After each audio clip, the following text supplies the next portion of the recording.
Teman-teman mahasantri pondok pesantren Hur Ciganjur yang saya cintai dan santri online dimanapun Anda berada yang saya muliakan, alhamdulillah di malam ini kita kembali mempelajari kitab At-Turath wa Tajdid karya Ustaz Dr. Hasan Hanafi.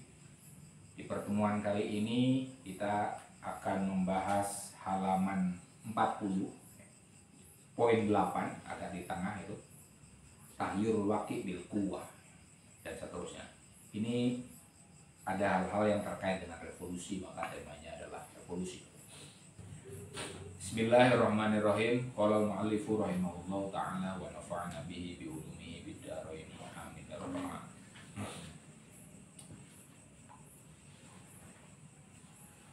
Taghyirul waqi'i bil quwwati duna intidorin litajnidil jamaahir.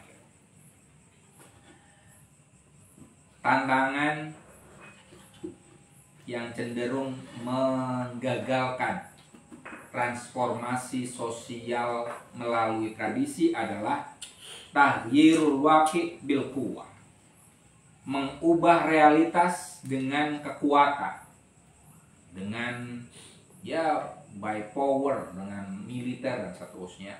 Duna intidorin litajdidil jamaahir, tanpa menunggu mobilisasi massa, langsung berusaha mengubah sistem sosial. Bukan sistemnya sebenarnya, lebih berusaha untuk melengsarkan penguasa, sementara masyarakat belum dimobilisasi, belum disadarkan tentang pentingnya perubahan rezim. Nah, ini menurut Hanafi suatu hal yang bisa menggagalkan atau melemahkan transformasi sosial melalui tradisi. Wasti'malul unufi diddul jama'at, menggunakan kekerasan melawan kelompok-kelompok. Artinya menggunakan kekuatan melawan teman-teman sendiri. Walaysa diddul tabaqat, bukan melawan kelas-kelas sosial. Ada kalanya kudeta ataupun perubahan sosial yang dilakukan oleh kaum tradisionalis ini, orang yang berbasis pada tradisi, itu yang didisiplinkan adalah para anggotanya. Masih ingat misalnya Taliban, ya. Taliban itu kan berusaha langsung mengubah penguasa, ya. Diganti itu di Afghanistan. Kemudian apa yang dilakukan? Para pengikutnya itu didisiplin, harus sesuai dengan syariat Islam. Perempuan harus pakai hijab, nggak boleh ihtilat dan seterusnya. Kalau melanggar itu dihukum secara syar'i menurut mereka. Nah, yang dilawan malah kelompok sendiri, didisiplin. Duna tobakot, yang dilawan bukan kelas-kelas sosial yang ada. Nah, menurut Hanafi idealnya yang kedua itu. Jangan hanya mendisiplin orang di bawah kita, tapi yang perlu dilakukan ketika kita mau melakukan transformasi sosial adalah menggedor kelas sosial yang selama ini berkuasa. Jadi di bawah itu mobilisasi massa, setelah termobilisasi maka yang kalaupun perlu melakukan kekerasan dalam tanda kutip, maka yang kekerasan itu bukan diberikan atau dialamatkan kepada orang-orang yang selama ini menjadi kawan-kawan kita atau bawahan kita, tapi justru yang selama ini berkuasa atas kita. Jadi misalnya kayak ISIS atau tadi ya Taliban, menurut Hanafi itu nggak tepat, ya. Fasira'u yatimmu alal mustawar roksi. Kalau kayak tadi, fasira'u perseteruan yatimmu alal mustawar roksi, terjadi di tingkatan vertikal atas bawah, ya. La alal mustawal ufuki, bukan di tataran horizontal. Yang biasa dilakukan oleh kelompok tadi, ributnya horizontal, padahal yang seharusnya terjadi adalah kalaupun ada perseteruan adalah siro atau baki, perseteruan kelas, berarti antara atas dan bawah, misalnya itu.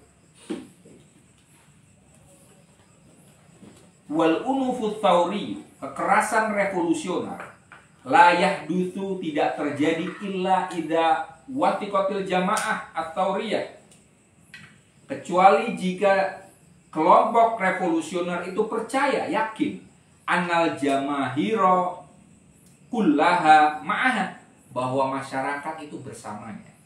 Ini syarat pertama. Kalau perlu adanya kekerasan revolusioner, jadi kekerasan revolusioner itu tidak harus ya. Kalaupun harus ada, maka yang harus dipastikan adalah masyarakat itu bersama kelompok revolusioner. Bayangkan ini ada para pemikir ya, mahasiswa kayak di Indonesia lah misalnya ya. Kalau mau melakukan, ini sekarang kan Indonesia, konon Indonesia gelap ya. Nama Indonesia gelap ya. Jangan mau melakukan kekerasan, dan kekerasan itu adalah pilihan terakhir. Kapan kekerasan itu mungkin? Nanti ini syarat pertamanya harus dipastikan masyarakat itu sejalan dengan kita. Kalau sekarang masih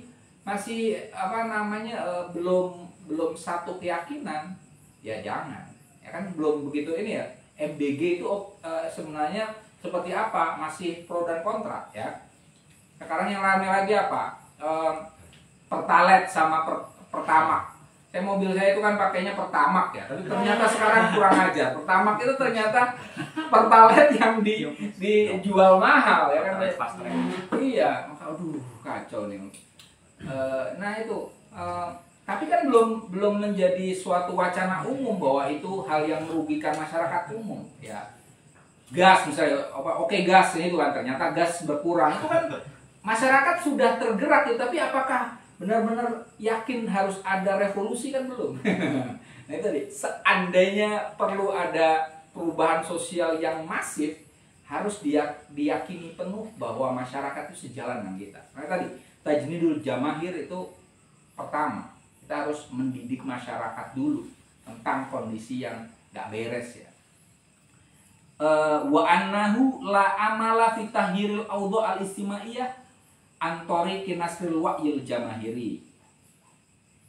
Kekerasan revolusioner itu mungkin dilakukan. Syarat yang keduanya annahu la amala fi tahhiril awdha al-istimaiyah, bahwasanya tidak ada harapan perubahan kondisi sosial antori kinasril wa'yil jamahiri, dengan cara penyebaran kesadaran masyarakat. Jadi syarat keduanya itu. Ternyata kalau sekedar menyadarkan masyarakat aja sudah nggak cukup nih, sudah bebel ini masyarakat, penguasanya sudah bebel. Contohnya kayak tahun 98 ya, itu masyarakat sudah udah gerah betul. Ini kok kemudian sebelum 97 itu Soeharto masih mau mencalonkan diri sebagai presiden ya, dan jadi itu ini dianggapnya sudah bebel ini. Maka kemudian reformasi terjadi. Apalagi saat itu ada mahasiswa Trisakti yang ditembak kan, ada 4 atau kalau nggak salah ya, 4 mahasiswa Trisakti itu Mei itu kan, itu lebih itu sebagai pemicu. Jadi tidak cukup lagi hanya tadi Nasrul Wa'yil Jamahiri, udah nggak cukup, ada UNUF. Maka kemudian mahasiswa menduduki kantor DPR MPR ya kan. Nah, itu contoh. Tapi lagi-lagi itu adalah pilihan terakhir ya. Masyarakat sudah sadar dan tidak ada jalan lain kecuali dengan tindakan yang konkret untuk revolusi. Wa innahu ini hal yang lainnya. Innahu layas ubu isti'malul unufit tauri fi bi'atin ta'tabiru nafsaha ummatan wahidah. Sesungguhnya sulit menggunakan kekerasan revolusioner fi bi'atin di suatu lingkungan ta'tabiru nafsaha ummatan wahidah. Lingkungan yang menganggap dirinya adalah satu umat. Wa ma'a jama'atin tartabitu fi ma bainaha bil urwa al-wuthqa. Juga sulit melakukan menggunakan kekerasan revolusioner bersama jamaah kelompok yang diikat oleh ikatan yang kuat. Wa fi sya'bin yajma'uhal hasir wal misbahah. Dan di masyarakat yang dikumpulkan, yang berkumpul di suatu tempat berkumpul dan di teras. Wa yastami'una lirrawi, di sana mereka bisa mendengarkan pencerita, wali akhbaril balad, dan kabar-kabar tentang negerinya. Ini Hanafi membayangkan Mesir zaman itu, kan Mesir zaman klasik, kayak utamanya zaman Al-Afghani itu kan masyarakat tuh geriungnya di warkop gitu lah kalau ditanya. Nyisa, kita di sini ngerokok, kopi, ngobrol-ngobrol itulah, ngobrol di warung kopi gitu. Nah, orang ngumpul, merasa bareng-bareng, merasa satu kesatuan. Nah, di masyarakat yang homogen, merasa bersatu, itu sulit untuk kita hembuskan jiwa revolusioner. Makanya tidak aneh kaum Marxis ya itu mendengungkan wacana tentang perbedaan kelas sosial. Ya. Kenapa? Karena kesadaran kelas itulah yang kemudian menimbulkan kesadaran revolusioner. Oh, kelas kita beda ya. Tapi kalau misalnya orang nganggap oh sama aja, itu ya oke-oke aja. Misalnya tadi ya, misalnya kita mau revolusi misalnya ya, misalnya aja ini.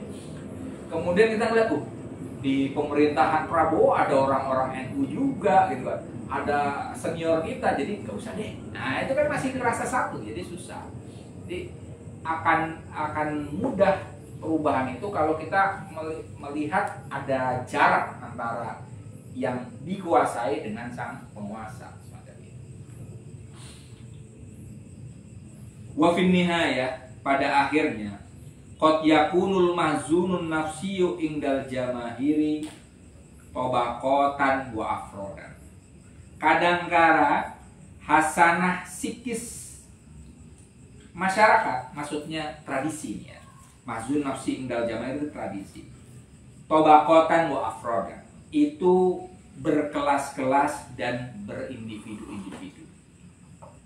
Tradisi itu dipeluk oleh kelompok-kelompok dan dipeluk oleh orang per orang yang beda-beda. Ini. Ya. Kalau Hanafi memperkenalkan adanya Islam kanan dan Islam kiri. Ya. Islam kanan itu yang status quo, pro status quo. Yang kiri adalah yang revolusioner, yang progresif, yang ingin berubah. Yang kanan itu ya lebih cenderung untuk mendekat ke penguasa, ya. Dan itu ada tradisinya loh, ada tradisi. Sementara yang kiri tadi ya cenderung untuk membela kaum yang duafa, mustad'afin, yang ya kaum buruh, kaum petani, kaum mahasiswa, kaum santri, yang gitu. Ya.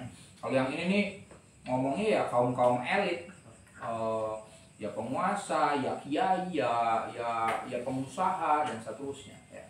Nah, itu Hanafi melihat sebenarnya tradisi juga tidak satu loh. Ini Hanafi ingin pakai metode tadi ya. Selain kelas-kelas di sosial, sebenarnya tradisi itu bisa dilihat ada kelas sosialnya juga di situ. Ya. Contohnya kalau kita di apa namanya, nanti kita akan lihat tuh di tradisi kita di NU aja juga ada kelas-kelasnya kok. Ya.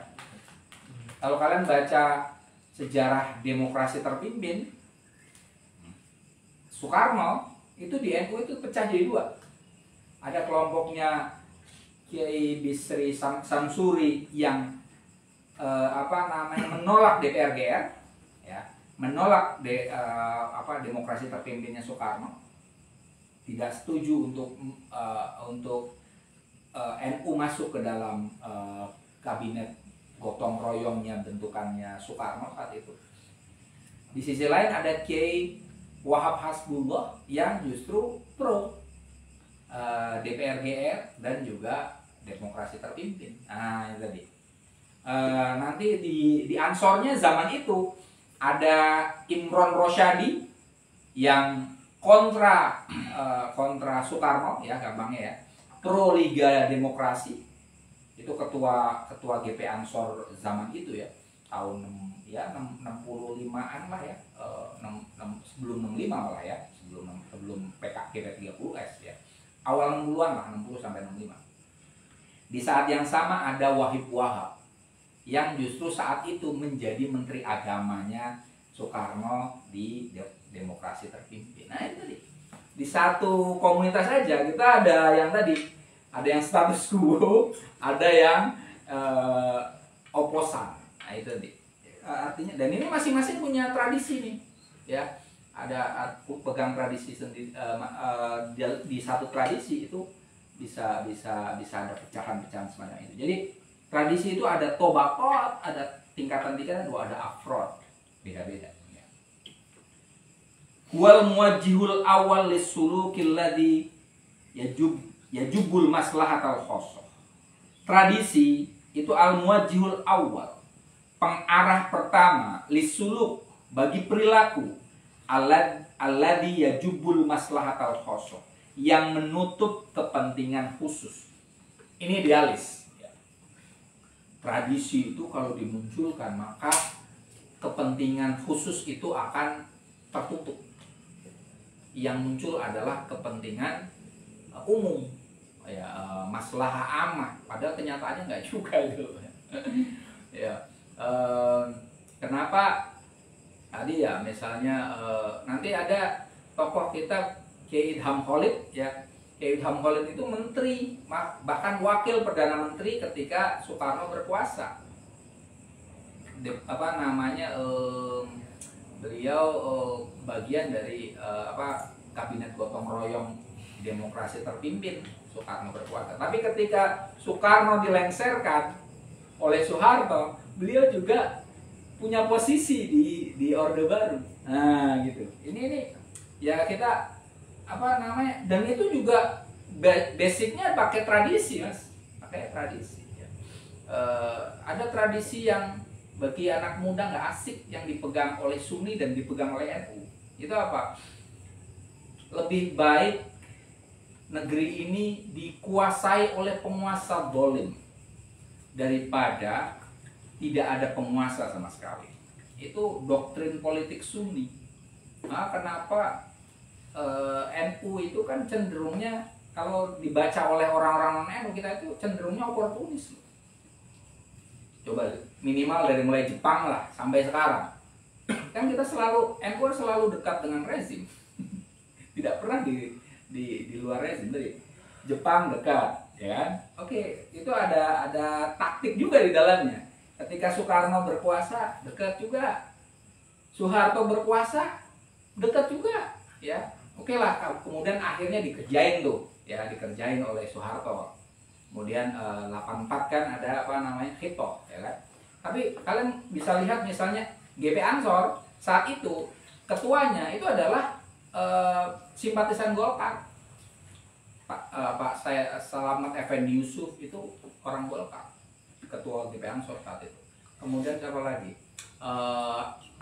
Iqbal Assegaf, ketua GP Ansor saat itu juga orang Golkar.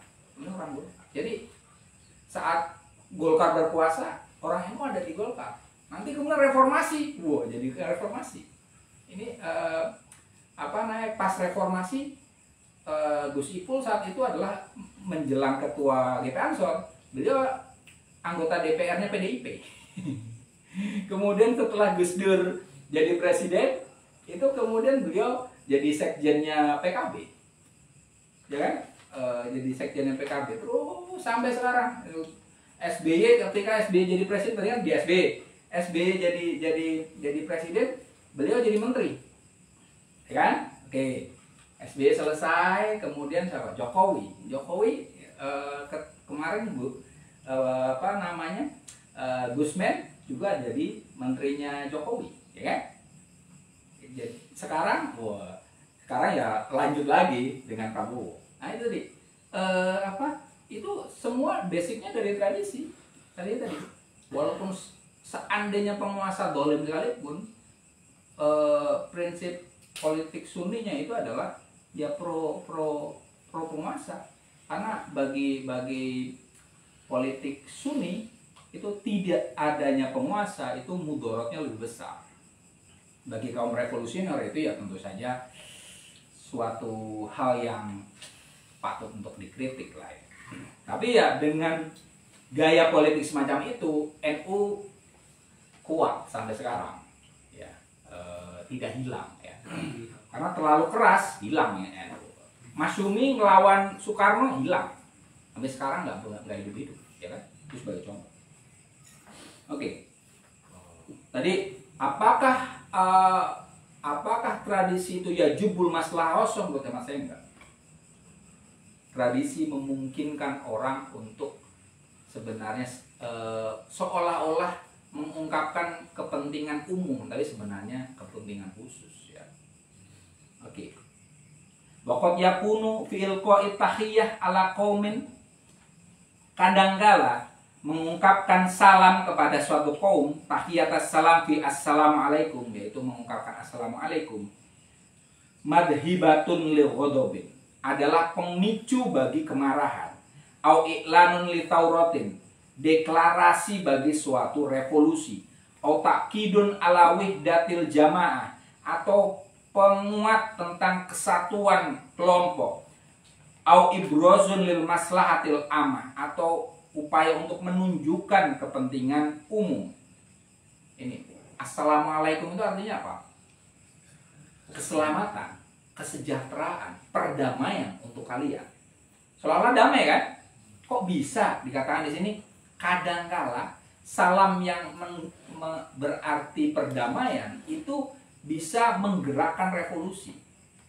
Saya mikir apa ya? Oh karena kan gini, kita pengennya damai kan? Nyatanya kehidupan nggak damai.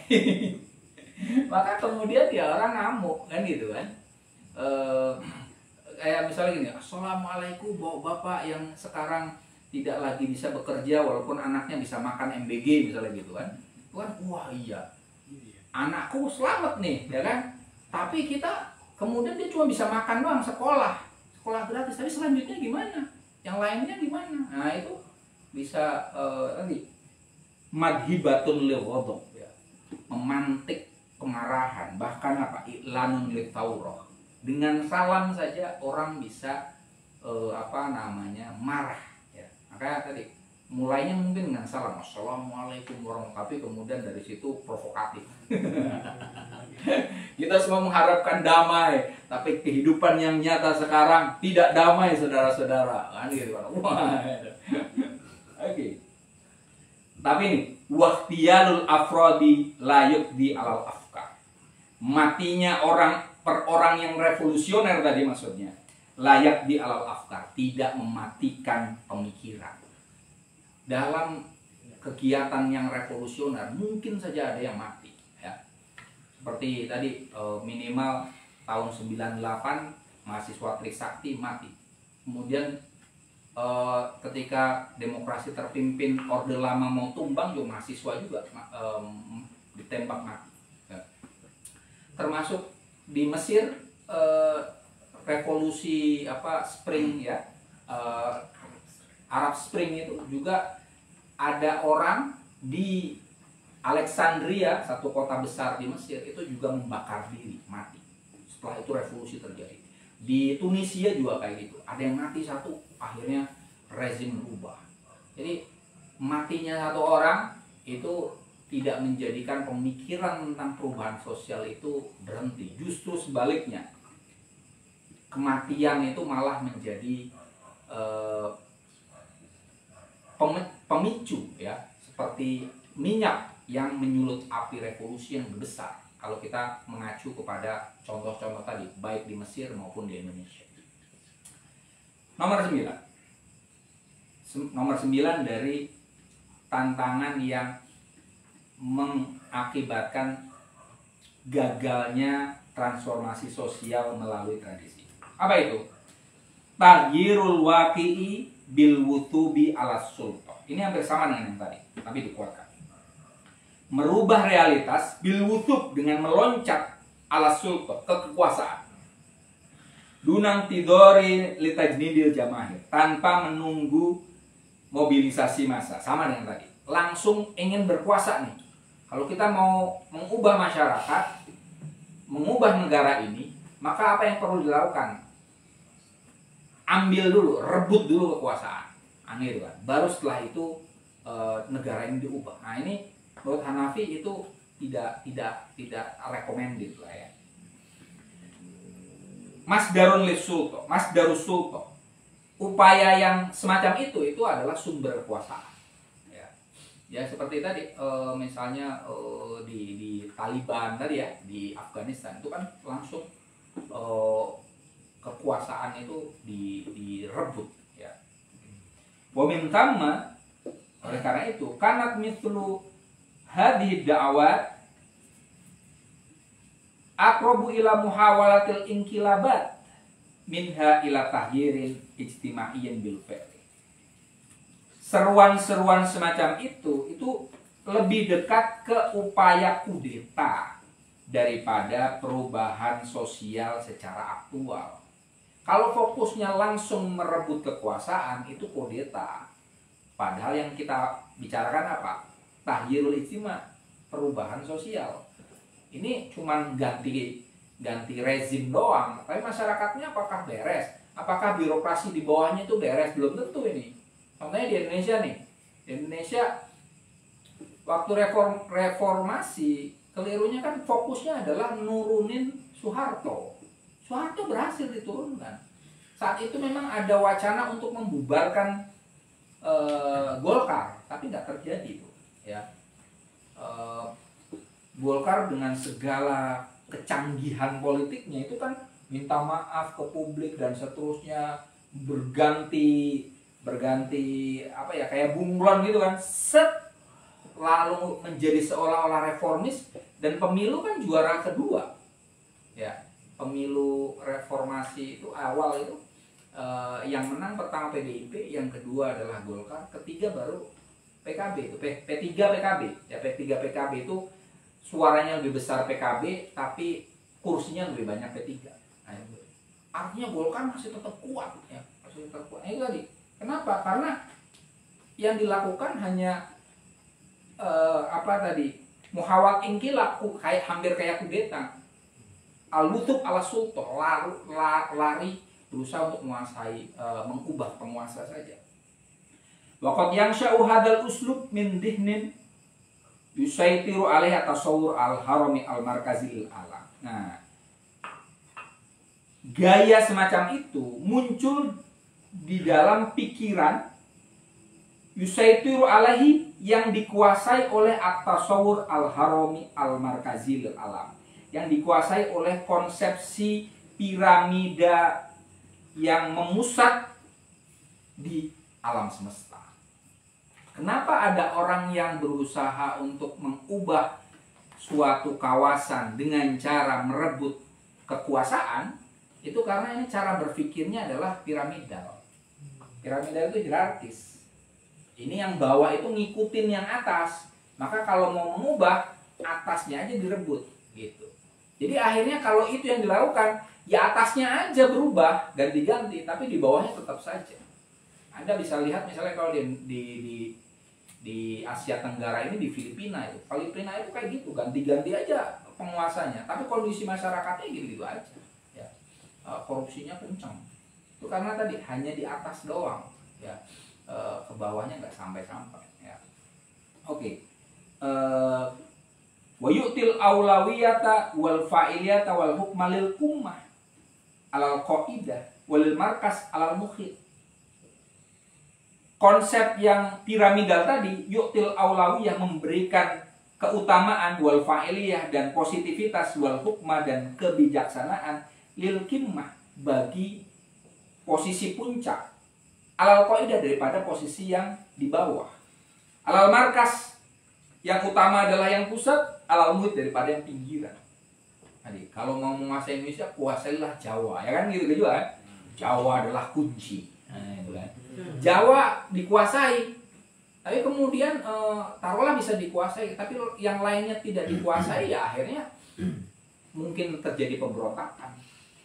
Ya, kenapa awal-awal Orde Lama juga banyak pemberontakan? Ya karena itu fokusnya masih di kimmah, masih di markas, di Jakarta, di Pulau Jawa, sehingga di apa namanya Maluku ada pemberontakan, di Sumatera ada pemberontakan dan seterusnya semacam itu.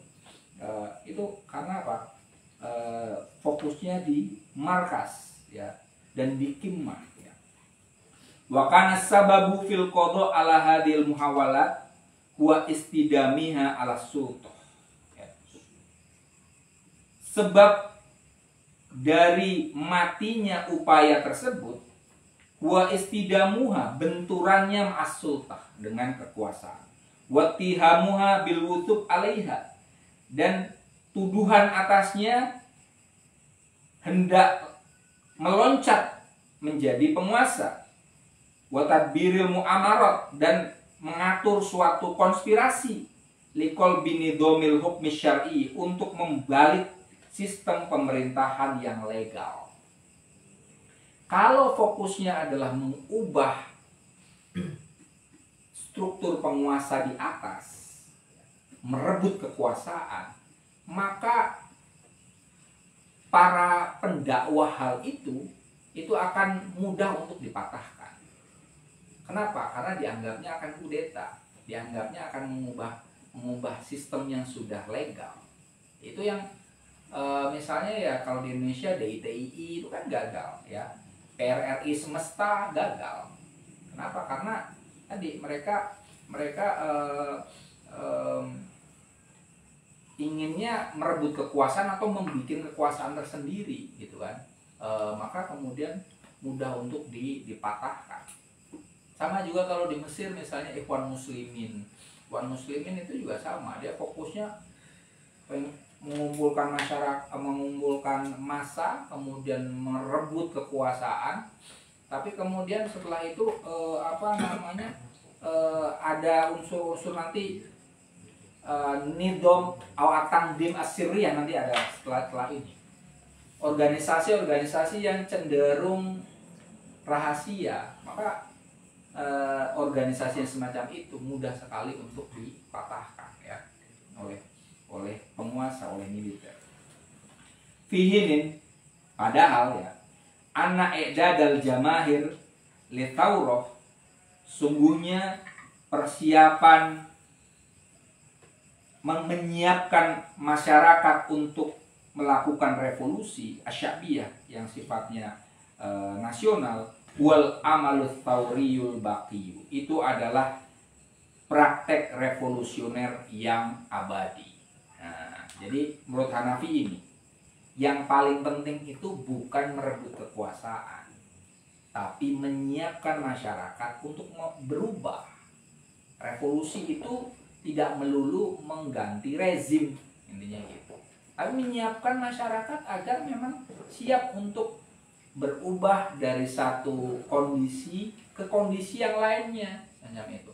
Tadinya misalnya masih terlalu terkungkung oleh suatu tradisi yang tidak boleh otak-atik, lalu mulai berani untuk mempertanyakan tradisi dan juga mendayagunakan tradisi. Nanti kemudian mulai berani berpikir yang lebih rasional, lepas dari tradisi, bahkan kemudian nanti mengembangkan ilmu pengetahuan. Jadi semacam itu. Yang paling penting adalah menyiapkan masyarakat untuk selalu berevolusi, bahkan berevolusi. Itulah tindakan revolusioner yang sesungguhnya.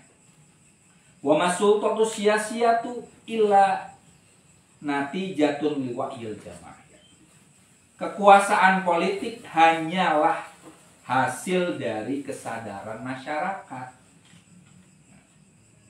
Wala ta'ti illa fi nihayatil matof la fi awalihi. Kekuasaan politik itu hadir di akhir perjalanan, bukan di awalnya.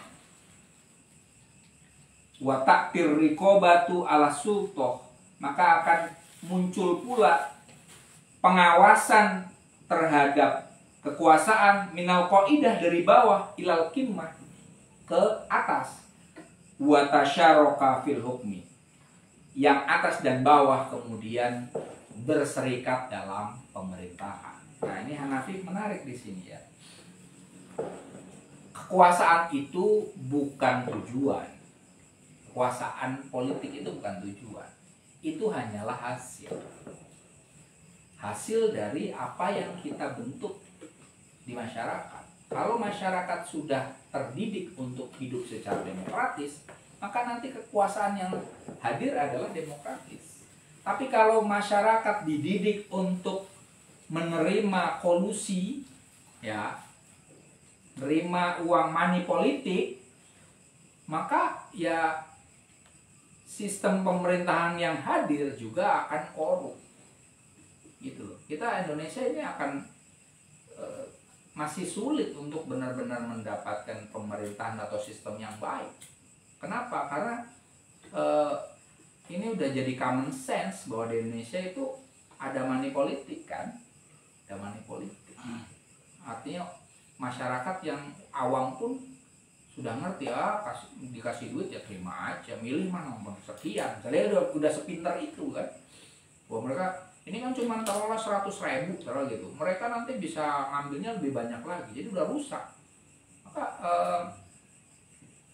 kekuasaan itu sebenarnya bukan sebagai tujuan ya. Kalau kita hanya mengubah atau merebut kekuasaan tapi tidak memperbaiki kondisi masyarakatnya terlebih dahulu, maka ya siapapun menguasanya tetap saja gitu-gitu aja ya, gitu-gitu aja. Jadi awal Hanafi ini cenderungnya adalah bottom up ya. Jadi kalau dari bawah itu tajnid jamahir udah terbentuk dengan baik, masyarakatnya itu siap menerima perbedaan, bisa melek ya, membaca dengan baik, tidak suka hoax misalnya gitu ya. Tidak hanya baca hal-hal yang ya masyarakat kita baca ya, kata siapa kita nggak literer, kita baca handphone kan ya. Bukan itu sebenarnya. Orang yang terliterasi itu adalah ya membacanya lebih kritis, lebih dalam, lebih cover both sides, benar-benar terdidik gitu.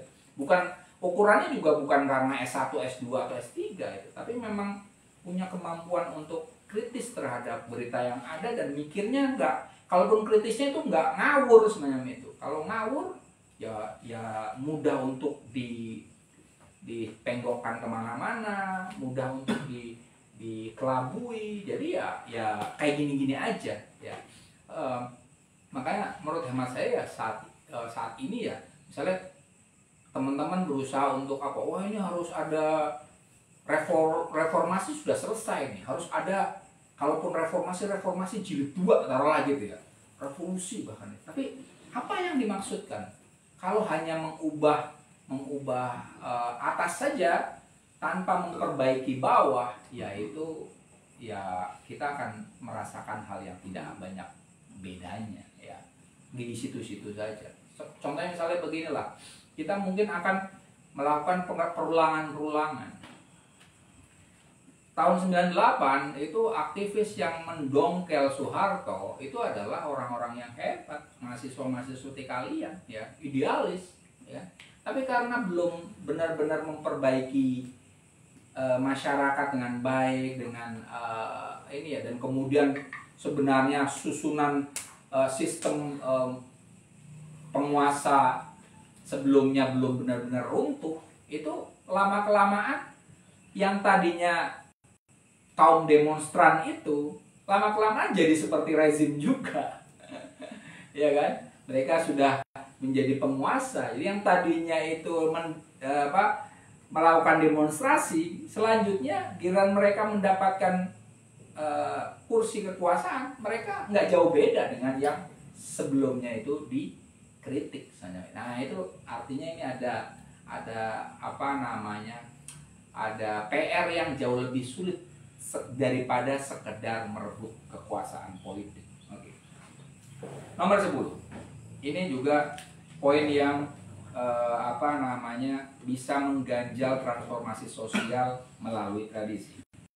Apa itu? Al-i'timadu ala tangdimati syirriyah. Bersandar pada organisasi rahasia.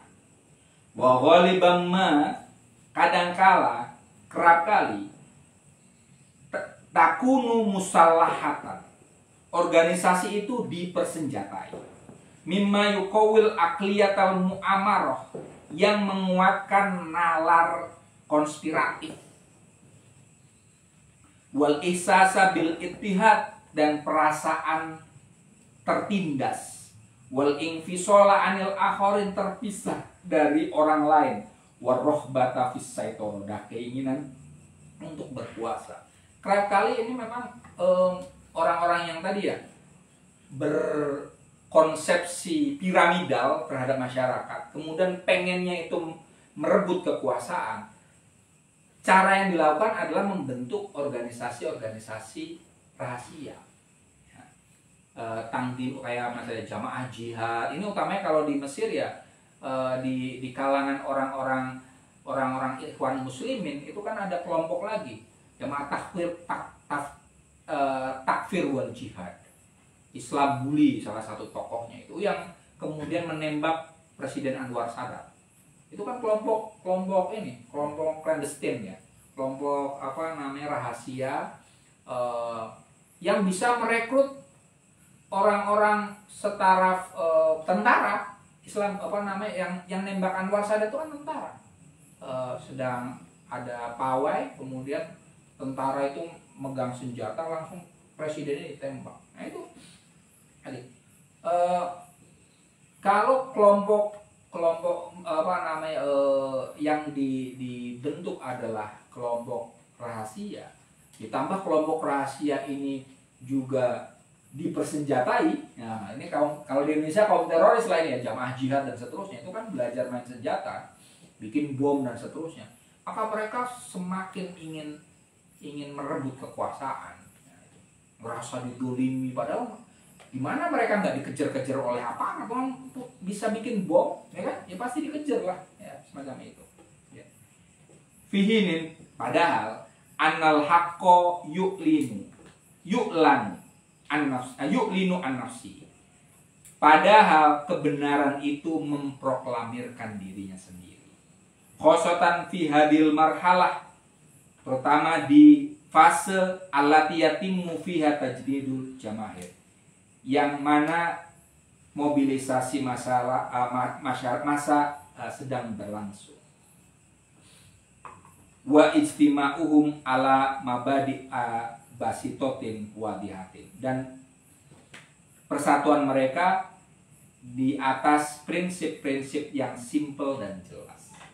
Kebenaran itu tidak tersembunyi. Ininya gitu. Kalau kita mau melakukan sesuatu yang kita yakini sebagai kebenaran, maka jangan sembunyi-sembunyi dong. Kalau sembunyi-sembunyi ini kan mungkin kelirunya tinggi ya.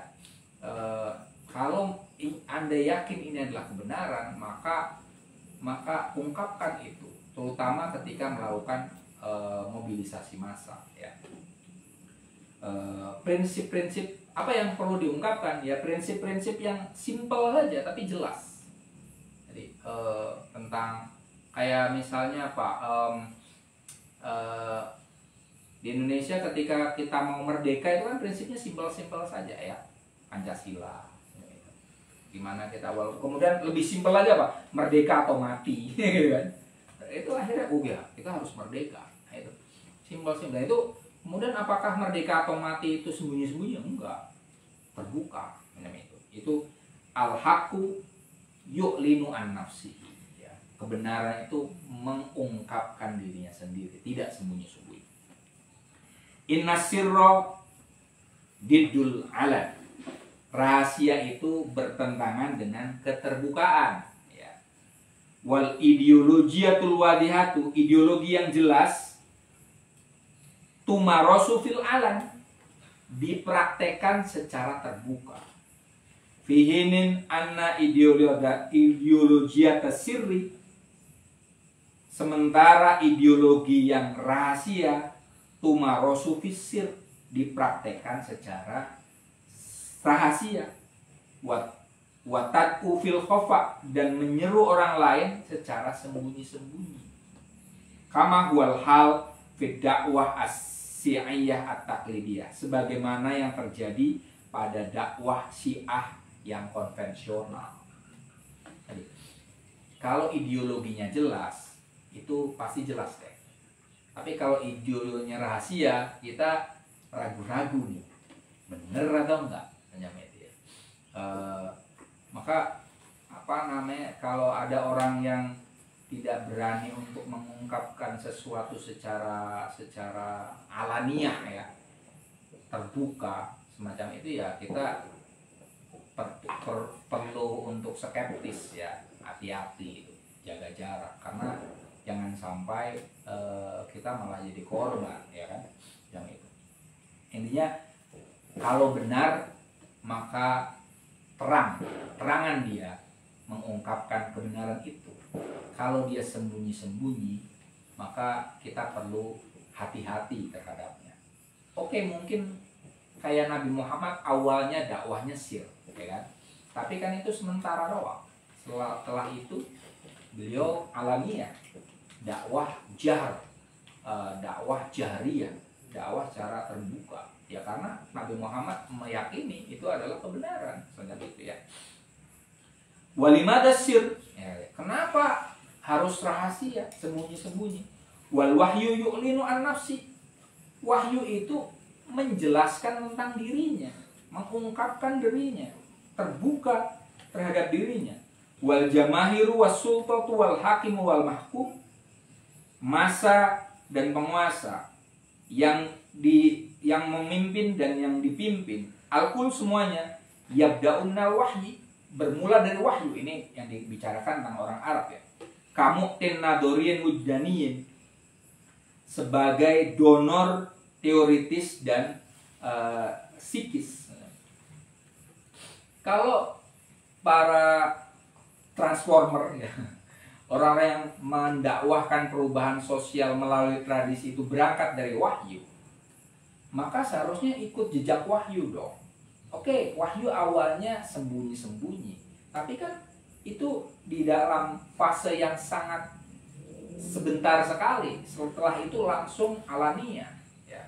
Kalau Al-Quran wahyu itu terbuka, maka Anda yang berusaha melakukan perubahan sosial melalui tradisi, di mana tradisi itu basicnya adalah wahyu, seharusnya terbuka semacam itu ya.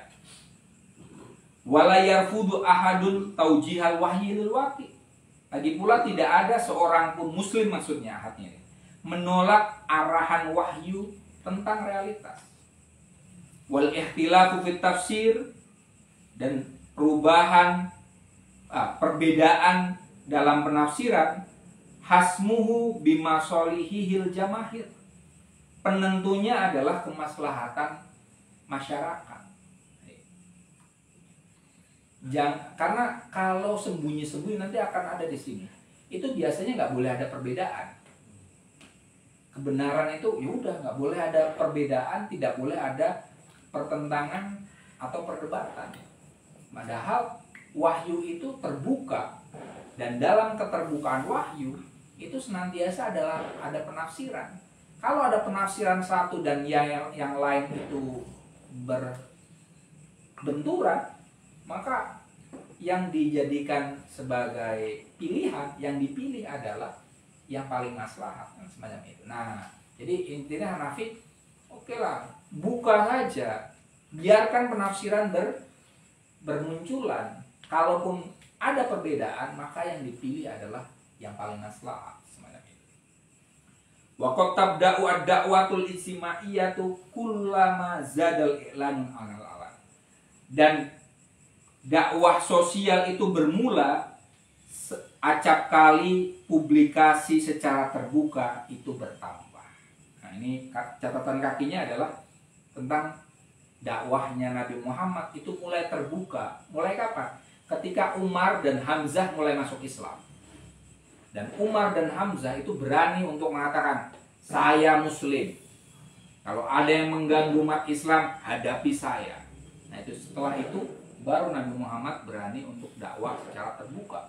Tadinya masih sembunyi-sembunyi. Nah, kalau sudah mulai terbuka, maka yang perlu dilakukan adalah tadi dakwah istimaiyah, mengundang masyarakat secara umum agar mengikuti upaya untuk transformasi masyarakat tadi.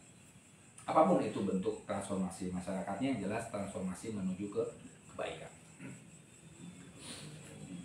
Ini 2 poin ini masih tentang tangdimul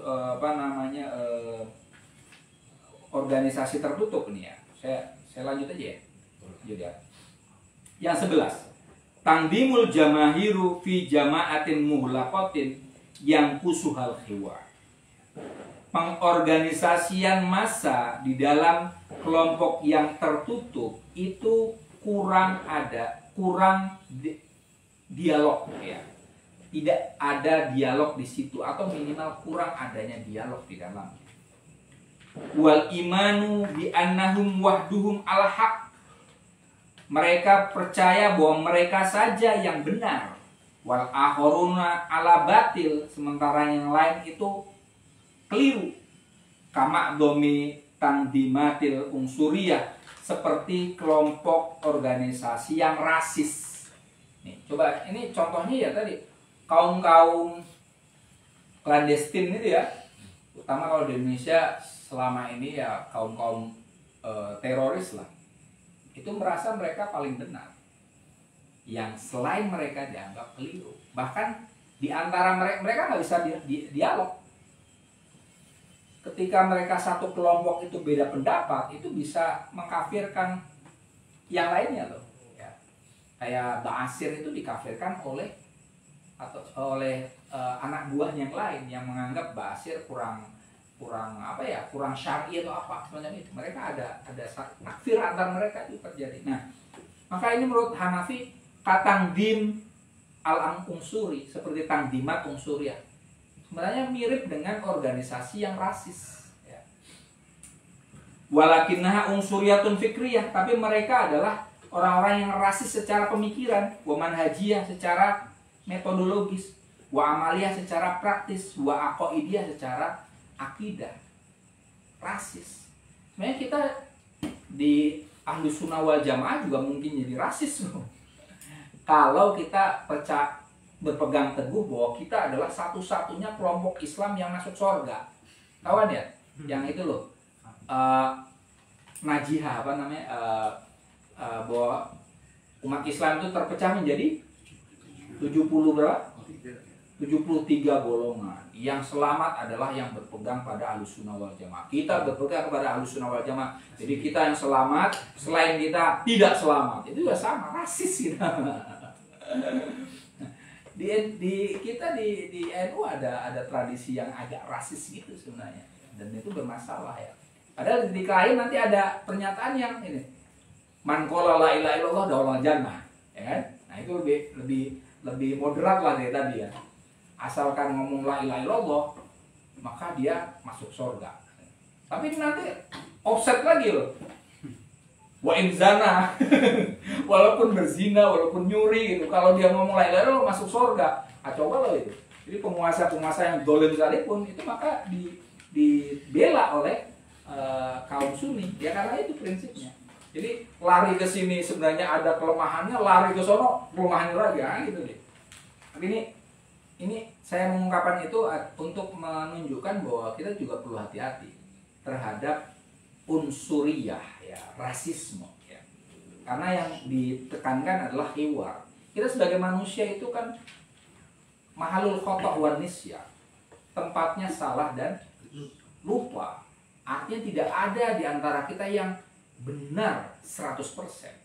Nabi Muhammad saja masih ditegur oleh Allah. Artinya beliau masih mungkin keliru, apalagi kita yang tidak dapat wahyu. Nah, itu. Kelompok kita ya, kita masing-masing kita ya seharusnya meyakini bahwa kita benar gitu. Tapi jangan mengaku paling benar, karena yang paling itu hanya Allah. Nah gitu kan. Kalau kita ngomong paling itu yang bermasalah. Kalau ngaku benar ya wajib dong. Ya. Tapi kalau ngaku kita paling benar, nah itu masalah. Tadi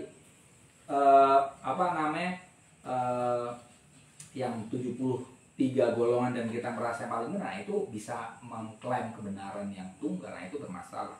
Unsuriyah itu. Waqtarabatid da'watu minal mujtama'il mughlaq alladhi yatahaddatsu li nafsihi. Ya. Dakwah itu mendekat dari masyarakat yang tertutup. Alladhi yatahaddatsu li nafsihi, yang ngomong dengan dirinya sendiri. Wala yasma'u illa ma yurid, dan hanya mendengar apa yang ingin didengar.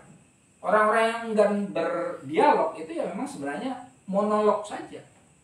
Mereka hanya bisa ngomong satu arah dan tidak siap untuk menerima masukan dari orang lain. Kalaupun dia mau dengar, itu apa yang dia inginkan saja. Ya.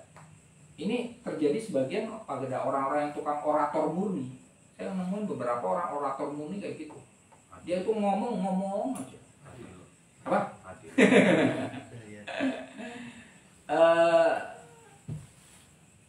Kalau kita ini kan setelah ini kita kan ngobrol kan ya. Ya, kalian mau ngobrol saat ini ya boleh aja. Iya. Saya tidak sekedar ingin mendengarkan apa yang saya inginkan. Justru kadang kalau ada pertanyaan yang saya tidak bisa jawab, itu saya malah senang. Ya,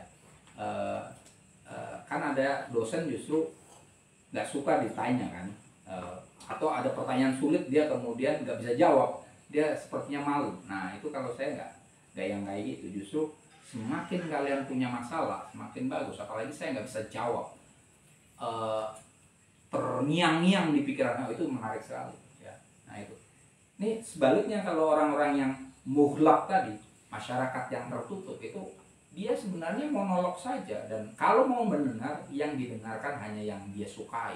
Nggak disukai ya tadi takfir, bisa sampai dikafirkan. Hobal ikhwar, hilang dialog. Wa asbal khilaf fir ra'yi insyikakon, perbedaan pendapat itu bisa menjadi keterpecahan di antara mereka. Ini kalian kan suka diskusi kan, pasti beda pendapat kan, biasa aja kan. Ya artinya kalian bukan seperti ini. Kalau yang anti dialog itu beda pendapat aja kalian udah langsung mufarokoh gitu. Langsung aku nggak mau di sini lagi, nggak asik gitu. Wa ashaba at-tasallubu simmatan fil mumarosa. Kekakuan menjadi ciri praktek mereka. Ini kelompok-kelompok yang nggak asik lah ya. Kita ya cuman melihat saja di kelompok-kelompok yang tadi ya. Biasanya di kelompok teroris lah ya. Jarotil adatu ala tasnifil akhorin fi qawaliba jamidatin. Berjalan kebiasaan di antara mereka untuk mengklasifikasi orang lain di dalam bentuk-bentuk yang kaku. Jadi orang lain pun jadi kaku. Oh, kalau stereotype lah ya. Jadi seolah-olah kalau misalnya tidak sejalan dengan kita berarti kurang syar'i, kurang islami sebenarnya itu. Enggak sunni maka kemudian syi'i. Kalau syi'i misalnya gitu loh, langsung ada stereotip tentang syiah itu seperti semacam ini semacam itu. Jamidah soal ya hal-hal yang jelek saja tentang syiah. Ketemu orang Kristen hal-hal jelek saja tentang Kristen. Tentang Yahudi hal-hal jelek saja tentang Yahudi. Jamid gitu. Karena tidak ada khiwar, tidak siap untuk berdialog, tidak siap untuk menerima perbedaan. Nah itu jadinya melihat yang lain secara jamidah, secara beku. Yastahilu ba'daha al-khiwar ma'ahu. Maka mustahil setelah beku itu untuk berdialog dengan mereka. Ya, tempo hari ketika saya disidang tentang Israel itu juga sulit untuk dialog karena sudah meng-framing bahwa oh ini kamu ini berani ketemu dengan presiden Israel berarti anteknya Yahudi, berarti udah kayak gitu kan susah. Ini udah cara mikirnya itu sudah jamidah, jadi ya gimana? Begini, ada satu pernyataan tuh Max Twain kalau nggak salah, Max Twain itu mengatakan begini, janganlah kau berdebat dengan orang bodoh. Orang bodoh itu tadi yang pikirannya adalah jamidah. Kenapa? Karena mereka akan menarikmu ke dalam dunia mereka dan kemudian kamu akan dikalahkan oleh pengalaman. Jadi kita berdebat dengan orang bodoh, akhirnya kita akan menjadi bodoh. Tapi akhirnya kalau kita nggak jawab ya serba susah. Ya, berdebat dengan orang tadi, ini orang udah stereotype, kita jawab kita ditempeleng. Gimana coba? Nggak jawab kita udah dianggap salah. Jadi ngomong salah, nggak ngomong salah. Ya udah hanya sejarah nanti yang akan yang jawab kan itu. Tapi itu terjadi sebenarnya ya. Susah. Oke, yastahilul khiwar ma'hum, sulit untuk berdialog dengan mereka. Ya dia ngobrol sama ember ya. Susah kan. Wabirrohmi mimma kanat lihadil jama'al muhlaqaq min sya'biyatin wa atharin fil mustawa tarbiyah al-qaumiyah. Meskipun kelompok yang tertutup ini punya unsur-unsur keumatan dan punya jejak-jejak yang positif ala mustawa tarbiyah al-qaumiyah dalam tataran pendidikan masyarakat, illa annaha, hanya saja kelompok yang tertutup itu nadrun li tabiatil mughlaqah, dilihat dari tabiatnya yang tertutup, sahamat fi tahdidil afaq, berkontribusi pada pembatasan cakrawala berpikir, wasu'ubatil khiwar, berkontribusi pada sulitnya untuk berdialog ma'al akhorin, dengan orang yang lain. Jadi kelompok-kelompok kayak gitu tuh ada plusnya sebenarnya. Apa? Ngumpulin orang, ya kan? Oke, ada bagusnya. Ngumpulin orang kadang di situ juga ada solidaritas, ya, sosial. Oke, tapi sejauh mereka tertutup, maka mereka sebenarnya nutupin otak masyarakat kita. Dan kalau tidak bisa diajak ngobrol itu ya sulit ya. Ada katanya al insanu yusharu bil banan wal hayawan yudrobu bil aso. Manusia itu bisa diberi isyarat dengan jari, sementara binatang itu pukul pakai kayu. Nah, itu. Intinya dengan binatang udah nggak bisa dialog. Tapi ini kalau yang tingkatan tertinggi hanya pukul-pukulan, ya kan jelek kan? Jelek. Padahal tadi kalau sudah tarafnya dialogis, dengan isyarat saja kita sudah memahami. Nah ini jangankan isyarat, ngomong yang biasa saja nggak bisa, ya itu susah. Wa in hadatha, dan apabila terjadi dialog, fabiniyatid difa, maka dialognya itu diniatkan untuk defensif, atau tafnid atau peniadaan, dunal istidad litakholli min ayyi minal musallamat, tanpa kesiapan untuk menerima masuknya asumsi manapun. Mereka mungkin mau dialog, ya, dalam tanda kutip, tapi dialognya itu apa?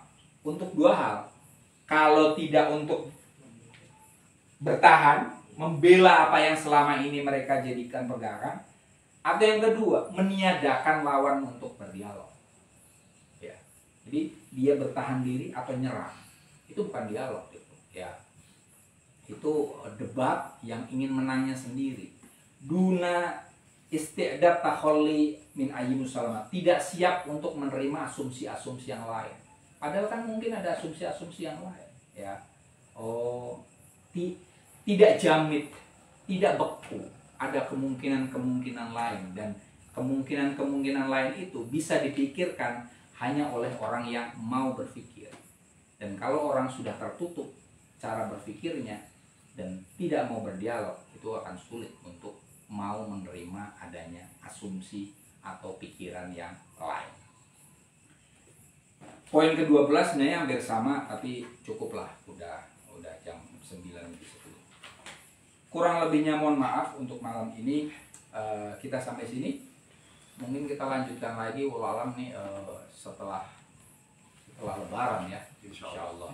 Semoga kita sehat, amin, panjang umur, senantiasa dalam keberkahan. Terima kasih. Wallahu muwaffiq ila aqwamit thoriq. Wassalamualaikum warahmatullahi wabarakatuh.